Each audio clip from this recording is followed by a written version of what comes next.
Good afternoon, everyone. When I took office, our nation was engaged in 2 wars, and al-Qaeda was entrenched in their safe havens.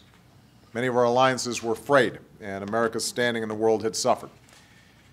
Over the past 4 years, we've begun a new era of American leadership.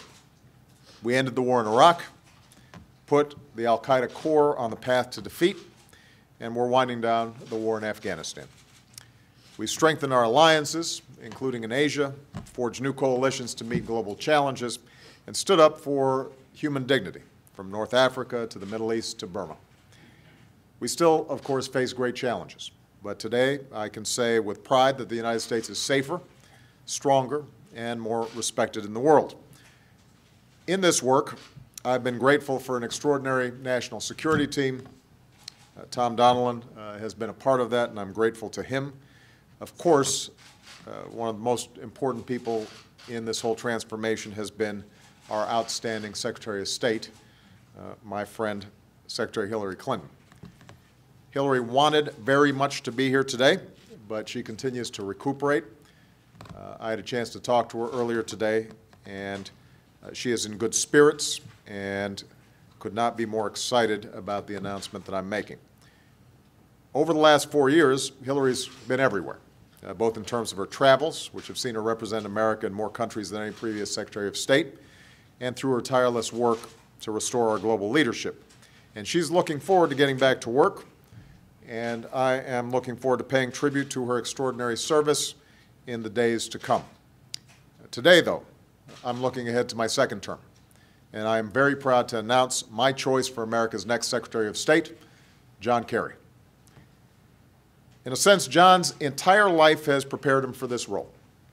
As the son of a Foreign Service officer, he has a deep respect for the men and women of the State Department, the role they play in advancing our interests and values, the risks that they undertake, and the sacrifices that they make along with their families. Having served with valor in Vietnam, he understands that we have a responsibility to use American power wisely, especially our military power. And he knows from personal experience that when we send our troops into harm's way, we must give them the sound strategy, a clear mission, and the resources that they need to get the job done. In an extraordinarily distinguished Senate career, and as chairman of the Foreign Relations Committee, John's played a central role in every major foreign policy debate for nearly 30 years. As we turn the page on a decade of war, he understands that we've got to harness all elements of American power and ensure that they're working together. Diplomatic and development, economic and political, military and intelligence, as well as the power of our values, which inspire so many people around the world.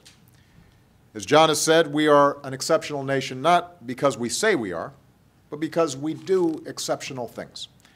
And I'd say that one of the more exceptional things we've seen in recent decades was when John helped lead the way, along with folks like John McCain and others, to restore our diplomatic ties with Vietnam. And when he returned to the country where he and so many others had fought so long ago, it sent a powerful message of progress and of healing. Over these many years, John's earned the respect and confidence of leaders around the world. He is not going to need a lot of on-the-job training. He has earned the respect and trust of his Senate colleagues, Democrats and Republicans. I think it's fair to say that few individuals know as many presidents and prime ministers or grasp our foreign policies as firmly as John Kerry, and this makes him a perfect choice to guide American diplomacy in the years ahead. On a personal level, John has been a great friend. I've appreciated John's partnership in helping to advance so many of my foreign policy priorities, including the ratification of the New START Treaty. I've called on his talents and diplomatic skills on several occasions on complex challenges from Sudan and South Sudan to the situation in Afghanistan, and each time he has been exemplary. Of course, I also have to say thanks because John invited a young Illinois state senator to address the Democratic Convention in Boston. I was proud to serve with him on the Foreign Relations Committee under the tutelage of Joe Biden, and where we all became friends. But of course, nothing brings two people closer together than weeks of debate prep. John, I'm looking forward to working with you instead of debating you. Finally, I want to thank Teresa.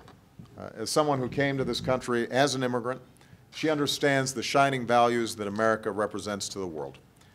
As a former interpreter at the United Nations, she appreciates how our interests can be advanced in partnership with others. Teresa, thank you so much for being John's partner in this next endeavor. I have to say, I think I speak for John and Joe and myself. We just left Danny Inouye's funeral, a man who exemplified the very best of the U.S. Senate tradition. And so I know that, John, it won't be easy to lead the Senate that you love. And I think it's fair to say that there are going to be some great challenges ahead.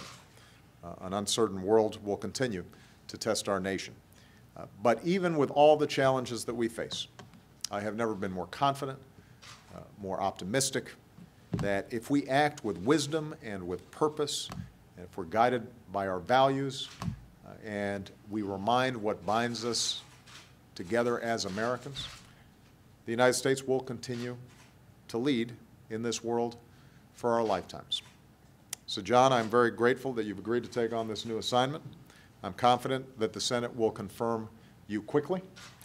I guess you won't be able to actually appear and preside at the same time, so we'll have to figure out how that works.